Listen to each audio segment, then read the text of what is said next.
Hi there, welcome to a new episode of Phone Era Talk. I'm Karthik, and today we're going to be discussing about a couple of interesting topics for the day. So, starting things off, we have a news from BlackBerry. A couple of weeks back, we reported that BlackBerry is actually planning to shut down its hardware manufacturing unit, and they're going to completely focus on software side of things. And now it's officially confirmed by the company. Yesterday, they announced that they're going to be officially shutting down the hardware manufacturing unit, and they're going to be completely focusing on the software side.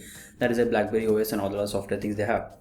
So this is pretty interesting move. This actually makes a lot of sense according to me, at least, because we all know that BlackBerry smartphones are not really doing well in the market.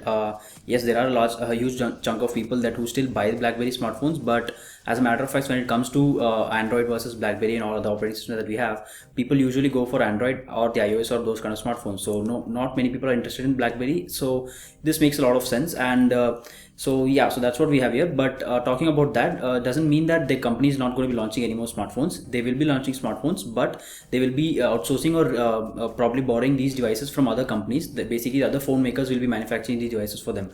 So just recently we saw that they launched the DTEK 50 smartphone, and that was actually the rebranded Idol 4. So, and similarly we have rumors about the DTEK 60 also, which is basically going to be a rebranded version of TCL 950, which was launched yesterday in China. So this is what we have here. So BlackBerry will be launching smartphones, but they won't be manufacturing it themselves. They will be borrowing these, or they'll be outsourcing these from other phone makers, which will be running eventually the BlackBerry OS and all those stuff. So that's what we have here. You can check the links for more detailed description on that. And moving on to the next news, that is again about the BlackBerry itself. So borrowing from this news. So basically, the BlackBerry CEO confirmed that the QWERTY keyboard smartphones are not going anywhere. So for all those people who are actually wondering that they won't be able to buy the QWERTY keyboard smartphones anymore and those smartphones are gone, no, that's not the case.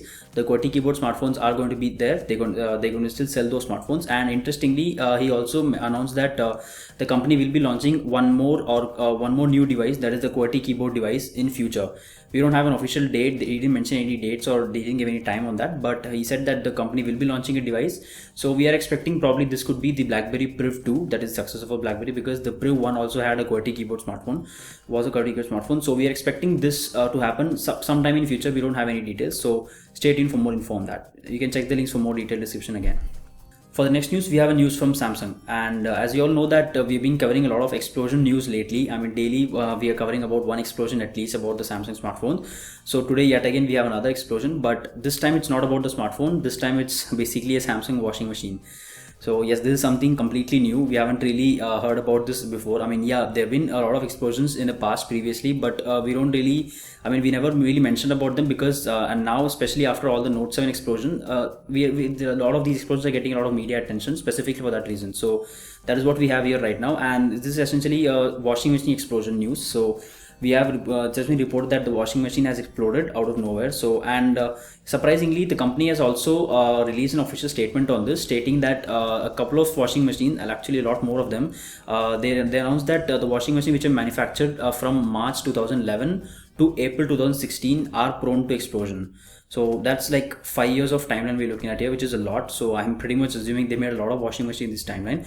So we're not really sure about what exact reason is this for this explosions and everything. They haven't really mentioned anything about that, but we will definitely get to know more about that as the company is actually investigating and inspecting all the devices explosion that have happened. So we'll definitely get to know more about that in future. So you can stay tuned for more, and you can check the links for detailed description and the photos of the images of explosion and everything. And for the last news, we have an official announcement. So this is basically not a smartphone launch. This is a news from Qualcomm. They have announced the two new processors, that is the Qualcomm 410E and 600E.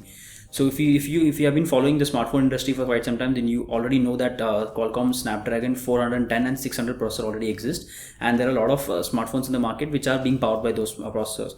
So on the same lines, the company has now officially announced a successor to these smartphones. But the one thing to note here is that these processors, the new processor, that is the 410E and 600, are not for smartphones. They are basically they are basically designed the Internet of Things. They kept in mind the Internet of Things, and they've designed these processors for those. So Internet of Things, if you don't know what it is, then it's basically a set of home appliances and gadgets working together, and you can basically control everything from your smartphone or basically from one control system. So that's what Internet of Things is, and these two new processors are basically kept Internet of Things in mind, and they're designed for that. So probably in the future we'll be seeing a lot of appliances and home appliances and other devices on the same line. So definitely good to know here that the company is actually pushing this technology more and more ahead. So if you want to check, if you want to know more about the specifications of these software, you can check the links to know more. And As always, stay tuned for more information on this. We'll be definitely updating. So that's it for today's news, guys. If you like this video, be sure to give it a thumbs up and stay subscribed for more videos like this. I am Karthik and I hope to see you in the next video. Thank you.